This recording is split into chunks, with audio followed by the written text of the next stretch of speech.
UP board की परीक्षा स्थगित हो गई है। बोर्ड परीक्षा पर सीएम योगी का ये बड़ा फैसला आया है।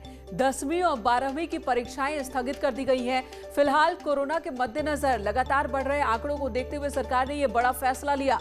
मई में नई तारीखों पर विचार हो सकता है और साथ ही 15 मई तक 1 से 12वीं तक के स्कूल कॉलेज बंद रखने का भी फैसला लिया गया है। यूपी सरकार का एक बड़ा फैसला।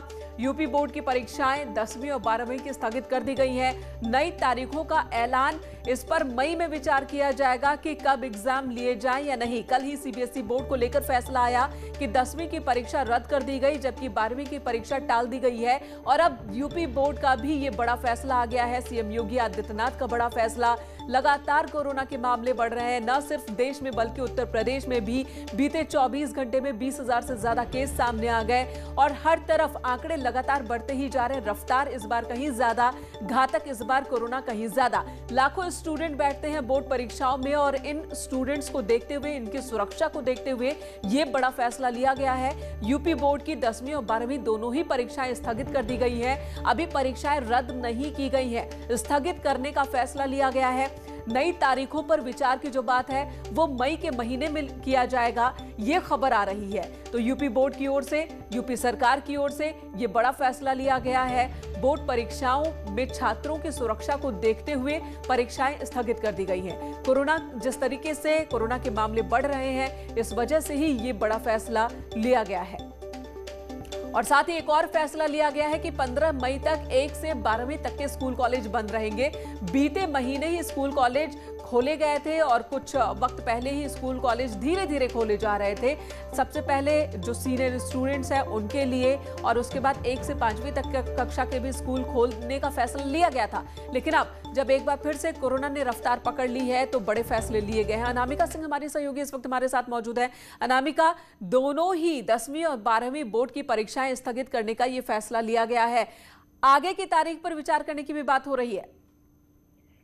और देखिए, मैंने कहा कल ही सीबीएसई बोर्ड के एग्जाम्स भी रद्द किए गए थे, स्थगित किए गए थे। इसके बाद से लगातार ये सवाल उठ रहे थे कि क्या यूपी बोर्ड के एग्जाम्स जो है उसको लेकर के सरकार क्या रणनीति बनाएगी, क्योंकि जिस तरीके से लगातार उत्तर प्रदेश के सभी जिलों में कोरोना के केसेस बढ़ रहे थे, पेरेंट्स अलग परेशान थे और वो बच्चे भी मानसिक दबाव में थे जो बोर्ड के एग्जाम्स की तैयारी भी कर रहे थे, साथ ही कोरोना का डर भी सता रहा था। तो ऐसे में मुख्यमंत्री योगी आदित्यनाथ ने आज जब कोविड की बैठक की है, इस दौरान उन्होंने बड़ा निर्देश ये दिया। जाहिर सी बात है अनामिका, इन बच्चों के पेरेंट्स ने बहुत राहत महसूस की होगी अब ये खबर सुनने के बाद। वो कहीं ना कहीं अब राहत में होंगे कि 10वीं और 12वीं की परीक्षा में, बोर्ड परीक्षा में जिन छात्रों को बैठना था, उनके पेरेंट्स परेशान थे कि कोरोना के मामले लगातार बढ़ रहे हैं और ऐसे में सुरक्षा को लेकर सवाल हो सकता है, सेहत को लेकर सवाल खड़े हो सकते थे। इस बीच बड़ा फैसला ले लिया गया है यूपी सरकार की ओर से कि 10वीं और 12वीं की परीक्षा स्थगित कर दी गई है। लेकिन ये भी देखना होगा कि आगे ये एग्जाम्स कब हो पाएंगे, क्योंकि इससे पहले परीक्षा की तारीखों को लेकर भी लंबी चौड़ी मीटिंग्स हुई थी, पेरेंट्स का भी, उनसे भी राय ली गई थी और बहुत सारे लोग ऐसे थे जो ये चाह रहे थे कि एग्जाम हो और समय पे होने चाहिए। और लेकिन अब जब आंकड़े बढ़ रहे हैं तो जाहिर सी बात है एग्जाम्स स्थगित कर दिए गए हैं। ऐसे में सवाल उठता है कि क्या ये एग्जाम हो भी पाएंगे या नहीं हो पाएंगे। जो संकेत इस वक्त दिए जा रहे हैं वो संकेत ये है कि नई तारीखों को लेकर मई में विचार किया जाएगा। नई तारीखों को लेकर विचार किए जाने की बात हो रही है, यानी कि दोनों ही परीक्षाएं फिलहाल स्थगित हुई हैं, रद्द नहीं हुई हैं और आगे डेट्स खिसक सकते हैं। और ये निर्भर करेगा इस बात पर कि कोरोना की स्थिति क्या है। अगर कोरोना की स्थिति कंट्रोल हो जाती है तो एग्जाम्स होंगे, वरना नहीं होंगे। सीबीएसई बोर्ड ने पहले ही ये फैसला ले लिया है कि 10वीं के बोर्ड एग्जाम्स नहीं होंगे, रद्द कर दिए गए हैं इस बार के एजुकेशनल सत्र में, जबकि 12वीं के एग्जाम को टाल दिया गया है। और 12वीं के एग्जाम के लिए फैसला बताया जा रहा है कि जब तारीख एग्जाम होने होंगे उससे पहले 15 दिन पहले तारीख बता दी जाएगी बच्चों को। तो नई तारीख पर मई में विचार होगा। फिलहाल बोर्ड की परीक्षाएं स्थगित हो गई हैं। यूपी बोर्ड की 10वीं और 12वीं की सीबीएसई ने पहले ही फैसला सुना दिया है। सीबीएसई की ओर से 10वीं के एग्जाम्स कैंसिल कर दिए गए हैं, रद्द कर दिए गए हैं, जबकि 12वीं के एग्जाम जो हैं वो टाले गए हैं। रुख अनामिका का एक बार फिर करेंगे। अनामिका, जो संकेत दिए जा रहे हैं कि मई में नई तारीखों पर विचार करेंगे, तो इस संकेत के क्या मायने हैं कि अगर कंट्रोल में आ जाता है कोरोना संक्रमण तो एग्जाम्स होंगे? देखिए फिलहाल ऐसी गुंजाइश दिखती तो नहीं है, क्योंकि जिस तरीके से लगातार केसेस बढ़ रहे हैं उसके बाद से सरकार को बच्चों के जान की हिफाजत की ज्यादा फिक्र है। और यही वजह रही कि पहले 30 मई तक, उसके 30 अप्रैल तक, उसके बाद 15 मई तक फिलहाल स्कूलों को बंद करने का ऐलान सरकार की ओर से कर दिया गया। लेकिन इस बीच चूंकि यूपी बोर्ड्स के एग्जाम्स बहुत बड़े एग्जाम्स होते हैं, एशिया का सबसे बड़ा एग्जाम होता है जहां पर लाखों स्टूडेंट्स हाई स्कूल और इंटरमीडिएट की अपनी अपनी किस्मत को आजमाते हैं। तो लाखों स्टूडेंट्स को सेंटर पे जमा करना, उसके बाद उनको इकट्ठा करके फिर एग्जाम्स लेना, और इस बीच इनकी जान की गारंटी कौन लेगा? और ऐसे में जिस तरीके से एक एक जान इस समय बहुत ज्यादा महत्वपूर्ण है उत्तर प्रदेश में, लाखों बच्चों को एक साथ बुला लेना कहीं ना कहीं उनके अभिभावकों को भी चिंता में डालने जैसा है। और यही वजह रही कि मुख्यमंत्री योगी आदित्यनाथ की ओर से यह बड़ा ऐलान किया गया कि फिलहाल यूपी बोर्ड्स के एग्जाम्स स्थगित किए जाते, रद्द किए जाते हैं। हालांकि नई तारीखों को लेकर के अगर जो बात की भी जा रही है मई के महीने में, तो इस पर कुछ भी कह पाना भी जल्दबाजी होगी। इंतजार करना होगा कि केसेस किस तरीके से कम होते हैं, हालात किस तरीके से कंट्रोल में आते हैं, उसके बाद से नई तारीखों को लेकर के नए सिरे से मंत्रणा की जाएगी। और मई के महीने में मुझे गुंजाइश इस बात की बहुत कम दिखती है, लेकिन हाँ इतना जरूर है कि सरकार की पल पल की जो स्टेटस अपडेट्स आ रही है कोरोना को लेकर, उस पर निगाह बनी हुई है। और फिलहाल आने वाले दिनों में क्या होगा बोर्ड के एग्जाम्स को लेकर के, ये तो बात की बात है। फिलहाल बड़ी खबर ये है कि सीबीएसई के बाद इस वक्त का बड़ा फैसला लिया गया है यूपी सरकार की ओर से कि यूपी बोर्ड की परीक्षाएं फिलहाल नहीं होने वाली हैं। कितनी संख्या में 10वीं और 12वीं के छात्र एग्जाम में इस बार बैठने वाले थे?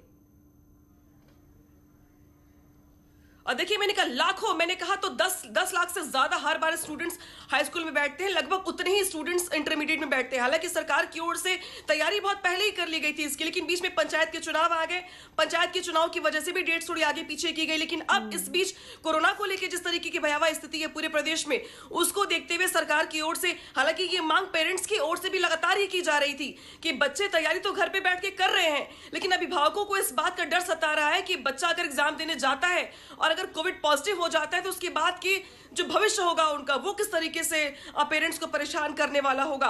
और हाई स्कूल के बच्चे आमतौर पे 15 साल के या 16 साल की उम्र के होते हैं, तो ऐसे बच्चों की जान को जोखिम में डाल के एग्जाम दिलवाना कहीं से भी न्याय संगत नहीं लग रहा था पेरेंट्स को। और इसी को लेकर लगातार इस बात को लेकर मांग भी उठ रही थी। कल भी उत्तर प्रदेश के उप मुख्यमंत्री दिनेश शर्मा का ये बयान आया था और उन्होंने कहा था कि वो ये एक बड़ा मसला है, ये महत्वपूर्ण फैसला होगा जिसको लेकर मुख्यमंत्री से पहले वो डिस्कशन करेंगे, उसके बाद ही इस पर फैसला लिया जाएगा। बिल्कुल। और कल जब डिप्टी सीएम दिनेश शर्मा से न्यूज़ 18 ने बात की थी और उस वक्त भी उन्होंने यही बात कही थी कि लगातार हमारी नजर पूरे हालात पर बनी हुई है और इस तरह के इस टॉपिक पर विचार किया जा रहा है, फैसला बहुत जल्द होगा। और वो फैसला आ गया कि बोर्ड एग्जाम्स स्थगित कर दिए गए, लेकिन अनामिका अभी स्थगित किया गया है, रद्द नहीं किया गया है, तो इसे किस तरह से देखा जाए? देखिए केसेस को देखते हुए सरकार ने जो प्राइमरी स्टेज पे जो डिसीजन है अब वो लिया है कि फिलहाल बच्चे इस बात को लेकर आश्वस्त हो जाए कि जो डेट्स पहले से तय कर दी गई थी उन डेट्स पर उनके एग्जाम नहीं होने वाले हैं। तो वो अपनी तैयारी करते रहें, घर पे ही रहें, एहतियात बरते, पेरेंट्स के साथ रहें, पेरेंट्स उनको मदद भी करें। और सबसे ज्यादा महत्वपूर्ण ये हो जाता है, मैंने कहा कि जब आप बोर्ड के एग्जाम्स की तैयारी कर रहे होते हैं तो मानसिक दबाव बहुत हद तक स्टूडेंट्स के ऊपर होता है। एक मानसिक दबाव एग्जाम की तैयारी करने का, दूसरा मानसिक दबाव जिस तरीके के हालात पूरे प्रदेश में दिखाई दे रहे हैं, तो उस मानसिक दबाव से निजात मिली है कम से कम इस स्थगन के बाद। एग्जाम्स के जो डेट्स अभी स्थगित कर दिए गए हैं उसको देखते हुए बच्चों का, स्टूडेंट्स का मानसिक दबाव बहुत हद तक कम हो गया होगा, क्योंकि अब वो घर पर ही रहेंगे, तैयारी करते रहेंगे। और जिस तरीके से सेफ और सुरक्षित रखने की बात यहाँ पर की जा रही है, तो उनके पेरेंट्स भी बहुत हद तक आश्वस्त इस बात को लेकर के हो गए होंगे कि फिलहाल इस भयावह स्थिति के बीच बच्चों को एग्जाम नहीं देना है, तैयारी करवाते रहनी है, उनको घर पे ही रखना है, एहतियात बरतनी है पूरी और घर पे ही सुरक्षित उनके साथ रहना है। हाँ, आने वाले दिनों में जिस तरीके के हालात बनेंगे प्रदेश के भीतर, उत्तर प्रदेश के भीतर, उसको देखते हुए सरकार डिसीजन लेगी एग्जाम्स करवाने को लेके। लेकिन फिलहाल उहापोह की स्थिति नहीं है, फिलहाल कोई एग्जाम नहीं है, फिलहाल स्थगित कर दिए गए हैं एग्जाम को, बच्चे घर पर रहें और पूरे एहतियात के साथ बिल्कुल अनामिका, तो तैयारी छोड़नी नहीं है, पढ़ाई छोड़नी नहीं है, तैयारी करते रहना है। लेकिन जो एक डर कोरोना को लेकर इस वक्त बच्चों में और बच्चों के पेरेंट्स में, और ये डर कि अगर एग्जाम सेंटर पर बच्चे जाते हैं, वहां पॉजिटिव अगर हो जाते हैं, 3 घंटे तक मास्क में, और वो भी गर्मी के मौसम में रहना, और हमें एग्जाम सेंटर्स की हकीकत का भी अंदाजा है कि कैसे कैसे एग्जाम सेंटर्स होते हैं, वहां पर कितना ख्याल बच्चों का हो रखा जा सकेगा। कई सवाल पेरेंट्स के दिमाग में, मन में और डर थे। अब वो जो डर है वो खत्म हो गया होगा आज जो फैसला आया है कि स्थगित हो गए, फिलहाल एग्जाम्स नहीं होंगे। नई तारीख का ऐलान भी सिचुएशन के आधार पर होगा और फैसला लिया जाएगा कि कोरोना का संक्रमण घट रहा है, बढ़ रहा है, हालात काबू में है या नहीं है। इस बीच आपकी कभी कोई पेरेंट्स से बातचीत हुई कि वो क्या कह रहे हैं, क्योंकि एग्जाम्स का फैसला भी पेरेंट्स के राय पर ही लिया गया था। और देखिए मेनिका, लगातार पेरेंट्स इस बात को लेकर परेशान थे कि बच्चे जिनकी जिंदगी का सवाल है, अगर वो उन्हें खेलने कूदने के लिए बाहर नहीं भेज रहे हैं और सिर्फ एग्जाम देने के लिए बाहर भेजते हैं, इस बीच बच्चा अगर संक्रमित हो जाता है तो उसकी गारंटी कौन लेगा। और जिस तरीके की स्थितियां हैं हॉस्पिटल्स में या मेडिकल कॉलेज में, वो आपसे और हमसे छिपी नहीं है। दूसरी ओर ये भी बड़ा सवाल था कि अगर इस बीच ऊहापोह की स्थिति जहां पर व्यवस्थाओं को लेकर दिखाई दे रही है, वहां पर अगर इस स्थिति में एग्जाम दिलवाया जाता है तो बच्चे इस मानसिक दबाव के बीच किस तरीके की परीक्षा को देंगे और किस तरीके से रिजल्ट आएंगे, इस पर भी बहुत हद तक सवाल खड़े हो रहे थे। इसके अलावा अगर आप देखें तो हाई स्कूल के अलावा इंटरमीडिएट के एग्जाम्स भी इस बीच होते, बोर्ड के एग्जाम्स अगर होते तो इंटरमीडिएट का एग्जाम ऐसा एग्जाम होता है जिसके बलबूते भविष्य की नींव भी रखी जाती है। बहुत हद तक जो बड़ी बड़ी यूनिवर्सिटीज होती हैं, इंटरमीडिएट के एग्जाम के बाद ही वहां पे उनको एडमिशन मिलते हैं। तो अगर ऐसी स्थिति में एक सवाल और है, क्या ये मुमकिन है कि अगर ऑफलाइन एग्जाम ना हो पाए तो ऑनलाइन एग्जाम की व्यवस्था हो? फैसला इस तरह का भी लिया जा सकता है क्या? और देखिए बहुत हद तक संभव तो है, लेकिन इसको लेकर के जो तैयारियां होंगी वो बहुत बड़े पैमाने पर करनी होंगी। और फिलहाल इस तरीके की और अनामिका, इस वक्त एक और बड़ी खबर आ रही है। सीएम योगी आदित्यनाथ का बंगाल दौरा रद्द हो गया है। कोरोना पॉजिटिव होने के बाद यह फैसला लिया गया। बंगाल में चुनावी रैली नहीं करेंगे सीएम योगी आदित्यनाथ। सीएम ने 3 रैलियों को रद्द किया है। 15 तारीख यानी कि आज, 19 और 23 अप्रैल को जो रैली होनी थी वेस्ट बंगाल में, वो रद्द कर दी गई है। सीएम योगी आदित्यनाथ इस वक्त कोरोना पॉजिटिव है। कल अनामिका से ही बात हो रही थी सीएम के शेड्यूल को लेकर, और तब अनामिका ने ही बताया था कि ये रैली तो रद्द मानिए, और अब इसकी अनाउंसमेंट भी हो गई है। 3 रैलियां रद्द कर दी गई हैं जो पश्चिम बंगाल में होनी थी सीएम योगी आदित्यनाथ की, क्योंकि सीएम योगी आदित्यनाथ की कोरोना रिपोर्ट पॉजिटिव आई है। वो इस वक्त आइसोलेशन में है, उपचार चल रहा है। घर से ही वो बाकी सारे कामकाज कर रहे हैं और वीडियो कॉन्फ्रेंसिंग के जरिए मीटिंग्स भी ले रहे हैं। लेकिन जो रैली पश्चिम बंगाल में उनकी होनी थी, 3 रैलियां फिलहाल रद्द कर दी गई है। अनूप गुप्ता इस वक्त हमारे साथ जुड़ चुके हैं। अनूप, 15, 19 और 23 अप्रैल को जो रैली होनी थी वो रद्द हो गई है। आगे के शेड्यूल की भी कोई जानकारी है? देखिए, आपको बताऊं कि 15, 19 और 23 को तकरीबन हर दिन 3 रैलियां या रोड शो होने थे। इसके मुताबिक उन्हें तकरीबन 9 से 10 रैलियों को संबोधित करना था पश्चिम बंगाल में, जिन्हें रद्द किया गया है। अपने आप में आप बता दूं कि पश्चिम बंगाल में बीजेपी के स्टार कैंपेनर है योगी आदित्यनाथ, और पश्चिम बंगाल यूनिट से सबसे ज्यादा अगर किसी राज्य की मुख्यमंत्री की मांग थी तो वो थे योगी आदित्यनाथ। और चूंकि कल ही उन्होंने इस बात को बताया कि वो कोरोना पॉजिटिव हुए हैं, आज उनकी रैली होनी थी। ऐसे में उनकी रैलियों को रद्द कर दिया गया है। हालांकि आपको बता दूं कि अनूप, एक और बड़ा सवाल है कि अब जबकि सीएम योगी आदित्यनाथ की रैली नहीं होगी, इन रैलियों में वो नहीं होंगे, तो कौन होगा बीजेपी का स्टार प्रचारक? इन रैलियों में उनकी कमी को कौन पूरा करेगा? इस बारे में भी कोई इंफॉर्मेशन है क्या? बिल्कुल, जो कैंपेन देख रहे हैं उनके लिए सबसे बड़ा सवाल यही हुआ है कि योगी आदित्यनाथ की जगह पे किन्हें भेजा जाए, क्योंकि आपको मैंने बताया कि पश्चिम बंगाल में प्रधानमंत्री नरेंद्र मोदी, अमित शाह और जेपी नड्डा के बाद सबसे ज्यादा अगर किन्हीं की मांग थी तो वो थे योगी आदित्यनाथ। और सबसे ज्यादा रैलियां भी उन्होंने अब तक की थी। लगभग 18 से 20 रैलियां और रोड शो उन्होंने अभी तक किए थे, और 9 से 10 रैलियां उन्हें करना था, जो कि काफी इम्पोर्टेंट जगह कह सकते हैं उनको इन रैलियों को संबोधित करना था। इसके बावजूद कोरोना पॉजिटिव पाए गए हैं, ऐसे में उनकी रैलियों को रद्द किया गया है। आपको बता दूं कि पश्चिम बंगाल यूनिट की तरफ से ये भी आग्रह किया गया था कि अगर उत्तर प्रदेश के मुख्यमंत्री अगर वर्चुअल संबोधित कर सके। हालांकि अभी तक तो मुख्यमंत्री कार्यालय की तरफ से इस बारे में कोई इंडिकेशन बीजेपी मुख्यालय को नहीं मिला है। ऐसे में अभी फिलहाल उसको रद्द मानकर ये लोग चल रहे हैं, और उनकी जगह पर कुछ जगह पर राजनाथ सिंह को भेजा गया, शुभेंदु अधिकारी को भेजा गया। तो कहीं ना कहीं उनपे जो जिन जगहों पे उनको रैलियां करनी थी वहां दूसरे नेताओं को भेजा जा रहा है। लेकिन जो एक कह सकते हैं कि जो खाली जाहिर सी बात है, जो असर सीएम योगी आदित्यनाथ की रैलियों का जनता पर, मतदाताओं पर बीजेपी देख रही है, वो असर शायद किसी और नेता से मुमकिन हो सके, क्योंकि लगातार हम देख रहे हैं कि चुनाव चाहे किसी भी प्रदेश में हो, उत्तर से लेकर दक्षिण तक, पूरब से लेकर पश्चिम तक, सीएम योगी आदित्यनाथ की रैलियां डिमांड में है। स्टार कैंपेनर में पीएम मोदी और गृह मंत्री अमित शाह के बाद अगर कोई नाम बीजेपी की ओर से, तो वो सीएम योगी आदित्यनाथ ही हैं। और अब जबकि वो कोरोना पॉजिटिव हैं, होम आइसोलेशन में हैं, तो जाहिर सी बात है वो चुनावी रैलियों का हिस्सा अब नहीं बन सकते, खासकर पश्चिम बंगाल में। और पश्चिम बंगाल जिसे बीजेपी ने सबसे बड़ा अहम मुद्दा बना रखा है, बीजेपी ने यही नारा दिया है कि पश्चिम बंगाल को जीतना है। हालांकि योगी की वर्चुअल रैली कराने की भी मांग हो रही है। अनूप, ये भी खबर आ रही है कि योगी आदित्यनाथ अगर नहीं पहुंच सकते हैं, अगर क्या वो नहीं पहुंच सकते, तो उनकी वर्चुअल रैली ही हो जाए। बिल्कुल, जिस तरह से मैंने आपको जिक्र किया कि पश्चिम बंगाल यूनिट ने जरूर बीजेपी मुख्यालय से ये मांग की है कि अगर योगी आदित्यनाथ वर्चुअली अगर संबोधित कर सके तो भी बेहतर होगा, दूसरे नेताओं को भेजने की बजाय।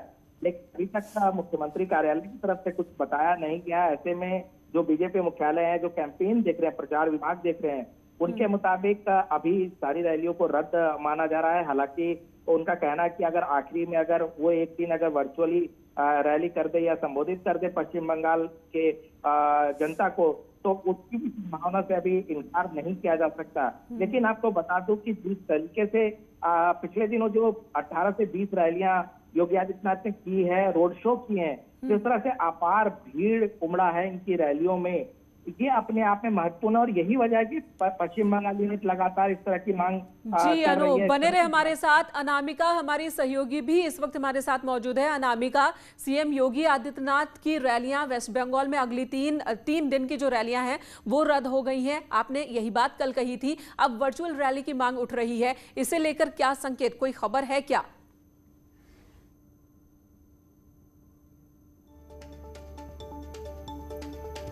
अनामिका का रुख करेंगे एक बार फिर, उससे पहले अनूप के पास चलते हैं। अनूप, सीएम योगी आदित्यनाथ इस वक्त कोरोना पॉजिटिव हैं, ठीक है, वो घर से काम कर रहे हैं, होम आइसोलेशन के दौरान भी जो जरूरी काम है वो निपटा रहे हैं, लेकिन रैलियों को संबोधित करने का मतलब होता है कि बहुत ज्यादा एनर्जी की जरूरत, बहुत ज्यादा थकान। तो क्या डॉक्टर्स उन्हें इजाजत देंगे कि एक के बाद एक 3 रैलियों को संबोधित करें? वर्चुअली भी अगर करते हैं तब भी मेहनत है उसमें। नहीं, बिल्कुल यही सवाल है, क्योंकि जो प्रचार विभाग जिनकी जो देख रहे हैं उनका भी यही कहना था कि ये सारा जो चीज है वो डिपेंड करता है उनके सेहत पर और उनके डॉक्टर्स क्या किस तरह की अनुमति देते हैं। क्योंकि अगर हल्के फुल्के का प्रोग्राम है जो कि बहुत जरूरी है, उनको तो वर्चुअली वो कर रहे हैं लखनऊ में बैठ करके, लेकिन एक रैली को संबोधित करना पूरी तरह से दूसरी बात होती है। हालांकि पश्चिम बंगाल जरूर मांग कर रही है, लेकिन ये पूरा डिपेंड जो है वो सीएम कार्यालय के पास है कि किस तरह से उन्हें आगे शिरकत करना है। या बिल्कुल, तो अनूप आप अपनी नजर बनाए रखें, आगे क्या फैसला सीएमओ की ओर से लिया जाता है, सीएम की ओर से लिया जाता है, डॉक्टर्स इजाजत देते कि नहीं, उस पर भी नजर बनाए रखें। तो फिलहाल जो बड़ी खबर है कि 15 और अगले 3 दिन की जो रैलियां हैं पश्चिम बंगाल में सीएम योगी आदित्यनाथ की, वो रद्द कर दी गई हैं। और बंगाल यूनिट ने हालांकि वर्चुअल रैली की मांग की है, लेकिन इस पर अभी तक कोई फैसला लिया नहीं गया है। 15, 19 और 23 की सभी रैलियां सीएम की रद्द हो गई हैं। और इसी बीच लखनऊ से बड़ी खबर, अमौसी एयरपोर्ट पर चेकिंग के दौरान सोना पकड़ा गया है। खबर है कि 2 यात्रियों के पास से 2 किलो 86 ग्राम सोना बरामद हुआ और इसकी कीमत बताई जा रही है करीब 1,39,64,120 रुपए। 2 लोगों के पास से 2 किलो से ज्यादा सोना बरामद किया गया है। 2 किलो 86 ग्राम सोना अमौसी एयरपोर्ट पर चेकिंग के दौरान इन दोनों को ही पकड़ा गया है और इनके पास से सोना बरामद किया गया। 1,40,00,000 के आसपास कीमत है इस सोने की। इधर कोरोना संक्रमण की चपेट में आने के बाद भी मुख्यमंत्री योगी आदित्यनाथ लगातार सक्रिय दिखाई दे रहे हैं। प्रदेश की चिंताओं को देखते हुए सीएम योगी आदित्यनाथ ने टीम 11 के साथ वर्चुअल मीटिंग की और अधिकारियों को कोरोना के फैसले संक्रमण को लेकर दिशा निर्देश भी दिए हैं।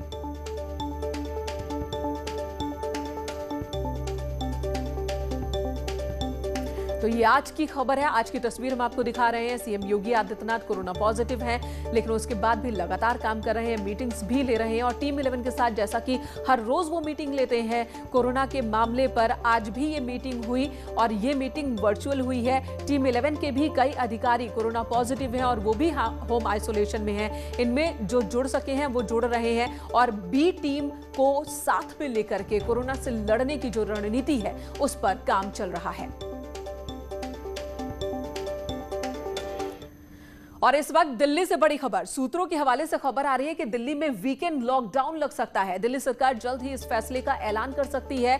इस फैसले को लेने से पहले दिल्ली के मुख्यमंत्री अरविंद केजरीवाल उपराज्यपाल के साथ बैठक करेंगे, जिसके बाद यह फैसला लिया जा सकता है। और वीकेंड पर लॉकडाउन का मतलब होगा कि वीकेंड पर 2 दिन सब कुछ बंद, दिल्ली में सब कुछ बंद रहेगा, बाजार, दुकान, मॉल, जिम सब कुछ बंद रहेंगे। अभी फैसले का ऐलान नहीं हुआ है, लेकिन संकेत ऐसे आ रहे हैं दिल्ली से, सूत्रों के हवाले से खबर आ रही है कि दिल्ली में वीकेंड लगाने को लेकर के फैसला लिया जा सकता है। के लिए लगा रहे हैं, मैं समझ सकता हूं कि इन रिस्ट्रिक्शंस की वजह से आपको काफ़ी तकलीफ होगी, लेकिन आप ये भी समझ रहे होंगे और पूरा साथ देंगे, सरकार का मेरा पूरा साथ देंगे कि ये रिस्ट्रिक्शंस इस वक्त लगाने कितने ज़रूरी हैं। इन सभी रिस्ट्रिक्शंस को पालन करने के लिए मैं आप सब से हाथ जोड़ के सहयोग की अपील करता हूं। मैं उम्मीद करता हूं कि ये जो कोरोना की चौथी वेव आई है, इस चौथी वेव को भी हम सब दिल्ली वाले मिलके पहले जो 3 वेव आई थी उसकी तरह से हम ज़रूर सफल होंगे, जल्द सफल होंगे, ताकि हम लोगों को इससे भी जल्दी मुक्ति मिल सके। नमस्कार। तो चौथी वेव को भी हम जीतेंगे, कोरोना को मात देंगे। सीएम अरविंद केजरीवाल लोगों से अपील कर रहे हैं कि सब मिलकर रहे हैं तो ये लड़ाई हम जरूर जीतेंगे। लोगों के समर्थन की मांग कर रहे हैं सीएम अरविंद केजरीवाल। महाराष्ट्र में पहले ही लॉकडाउन और अब दिल्ली में वीकेंड लॉकडाउन का फैसला लिया जा रहा है और ये अपील की जा रही है कि अगर मिलकर रहें तो जरूर इस लड़ाई में जीत हमारी होगी और कोरोना की मात होगी। दिल्ली में सीएम अरविंद केजरीवाल चौथी लहर बता रहे हैं कोरोना की। दिल्ली में वीकेंड लॉकडाउन का फैसला ले लिया गया है। इस वक्त का बड़ा फैसला है ये। वीकेंड पर लॉकडाउन रहेगा, यानी कि दिल्ली में शनिवार और रविवार को सब कुछ बंद रहेगा। होटल, मॉल, दुकानें, जिम सब कुछ बंद। एक बार फिर ये स्थिति आ गई है कोरोना के लगातार बढ़ते मामलों की वजह से। एक तरफ महाराष्ट्र में सबसे ज्यादा आंकड़े हैं तो दूसरी तरफ दिल्ली में भी तेजी से आंकड़े बढ़ रहे हैं, जिसकी वजह से ये फैसला लेना पड़ा है। पूरे देश में कई राज्यों में आंशिक लॉकडाउन और लॉकडाउन का फैसला लिया गया है। अब दिल्ली भी उसी श्रेणी में, दिल्ली में वीकेंड लॉकडाउन का फैसला लिया गया है ताकि कोरोना पर कंट्रोल किया जा सके, लोगों की मूवमेंट कम की जा सके। और लोगों की मूवमेंट कम होगी तो संक्रमण जो है उसकी रफ्तार भी कम होगी। चेन को ब्रेक करने की कोशिश एक बार फिर से पूरे देश में ही कहें, अलग अलग स्टेट पर अगर हम नजर डालें तो धीरे धीरे कई स्टेट हैं वो लॉकडाउन की तरफ बढ़ते दिख रहे हैं, जबकि महाराष्ट्र, दिल्ली, गुजरात जैसे जो स्टेट हैं वो तेजी से इसकी तरफ बढ़े हैं। महाराष्ट्र में पूरे देश में 2 लाख से ज्यादा जो मामले सामने आए हैं उसमें लगभग आधे मामले तो महाराष्ट्र से हैं। दिल्ली भी इस तरह से बड़े नंबर के साथ तेजी से आगे बढ़ रहा है और अब दिल्ली में भी वीकेंड कर्फ्यू का ऐलान कर दिया गया है ताकि कोरोना पर कंट्रोल लिया जा सके। इमरजेंसी और वीकेंड कर्फ्यू का मतलब है कि शनिवार और रविवार को दिल्ली में सड़कें जो है सुनसान रहेगी। ना तो बाजार खुलेंगे, ना मॉल, ना जिम, ना रेस्टोरेंट, कुछ भी नहीं खुलेगा। जरूरी चीजों को छोड़कर, जो जरूरी चीजें हैं उनकी सप्लाई को छोड़कर सब कुछ बंद रहेगा दिल्ली में वीकेंड पर।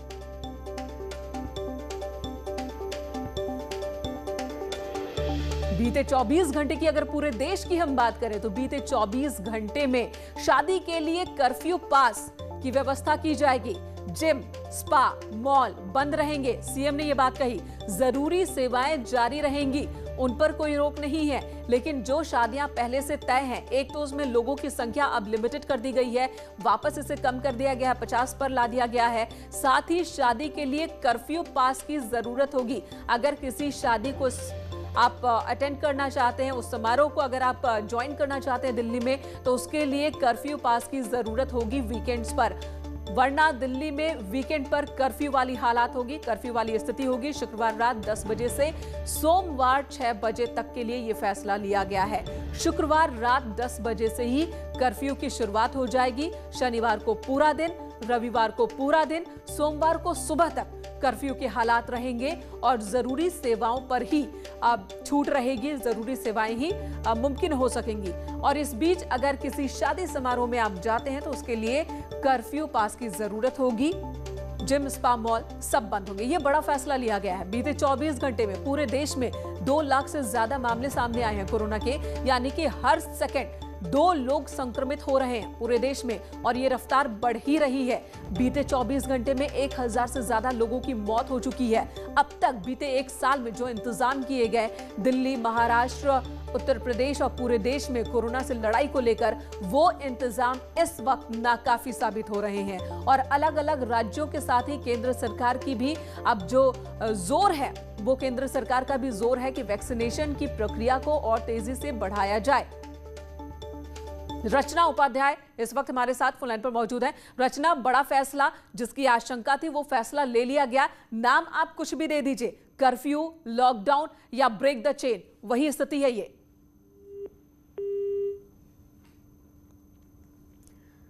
तो कर्फ्यू का नाम दिया जा रहा है, वीकेंड लॉकडाउन की बात कही जा रही थी, जिसको नाम सीएम अरविंद केजरीवाल ने वीकेंड कर्फ्यू दिया है, जो कि शुक्रवार रात 10 बजे से सोमवार सुबह 6 बजे तक कर्फ्यू दिल्ली में। और इस दौरान एसेंशियल चीजों को छोड़कर, जरूरी सेवाओं को छोड़कर हर चीज पर पाबंदी रहेगी। और यह फैसला लिया जा रहा है कोरोना महामारी के बढ़ते आतंक को कम करने के लिए।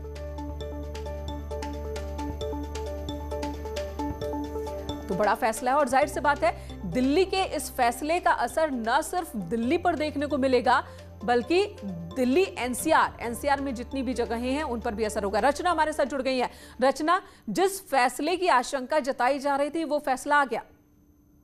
बिल्कुल, जिस तरीके से कोरोना का ग्राफ बढ़ता जा रहा है और सोर्सेज से भी एक खबर आ रही थी कि वीकेंड कर्फ्यू लगाया जाएगा, अब खुद अरविंद केजरीवाल ने प्रेस कॉन्फ्रेंस कर साफ कर दिया है कि दिल्ली में वीकेंड कर्फ्यू लगाया जाएगा। और इसके साथ ही अब जिन लोगों के घर में शादी होगी उन लोगों के लिए पासेस भी बिल्कुल। और रचना, इस फैसले का असर न सिर्फ दिल्ली में बल्कि नोएडा, ग्रेटर नोएडा और दिल्ली की सीमा से जुड़े दूसरे जिलों और स्टेट पर भी पड़ेगा।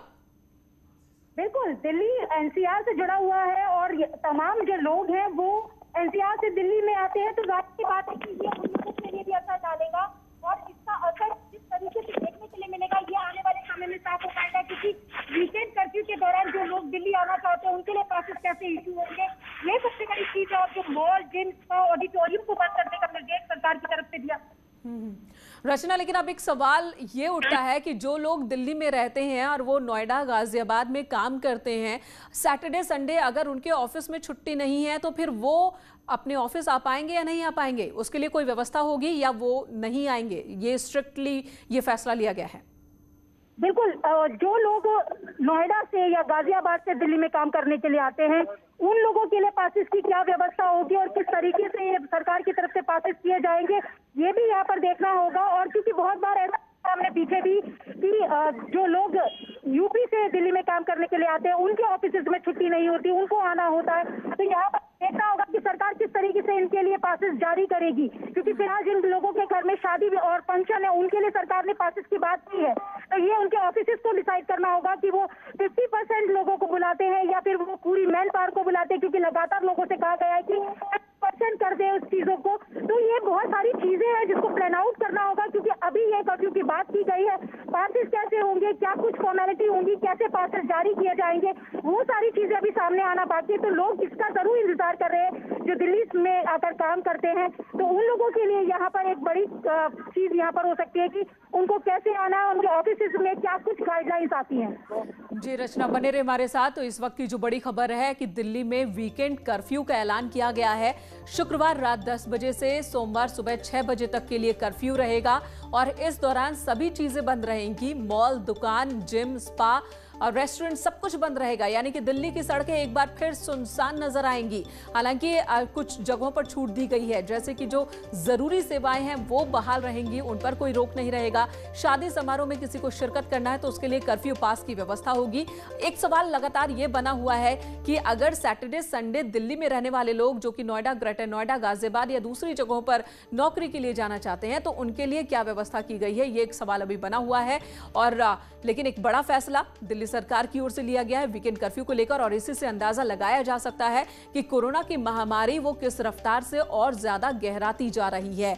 क्योंकि न सिर्फ दिल्ली, से पहले महाराष्ट्र, गुजरात और कई जगहों पर भी, एमपी में भी कई जगहों पर ये फैसले लिए गए। छत्तीसगढ़ में भी हालात जो है वो बहुत भयावह बने हुए हैं। यूपी की अगर हम बात करते हैं तो यहां पर भी एक दिन में 20,000 के मामले अब आने लगे हैं, जो अपने आप में रिकॉर्ड है। उत्तराखंड में भी कुछ ऐसी ही स्थिति है। हालांकि उत्तर प्रदेश के सीएम योगी आदित्यनाथ ने साफ कहा है कि अभी यूपी में लॉकडाउन जैसे हालात नहीं है। जरूरत पड़ी तो कुछ जगहों पर कंटेनमेंट जोन बनाकर वहां पर सील किया जाएगा, उन जगहों पर सख्ती बरती जाएगी। रूल्स और कड़े कर दिए गए हैं, गाइडलाइंस नई जारी की जा रही है, अस्पतालों में इंतजाम बढ़ाने की कोशिश हो रही है। अब रुख एक बार फिर रचना का करेंगे। रचना, इसी बीच ये एक सवाल ये भी है, दिल्ली से ही लगातार ये खबर आ रही है कि बड़े बड़े लोगों को भी दिल्ली के हॉस्पिटल्स में जगह नहीं मिल रही, बेड नहीं मिल रही। उसे बढ़ाने के लिए दिल्ली सरकार क्या इंतजाम कर रही है?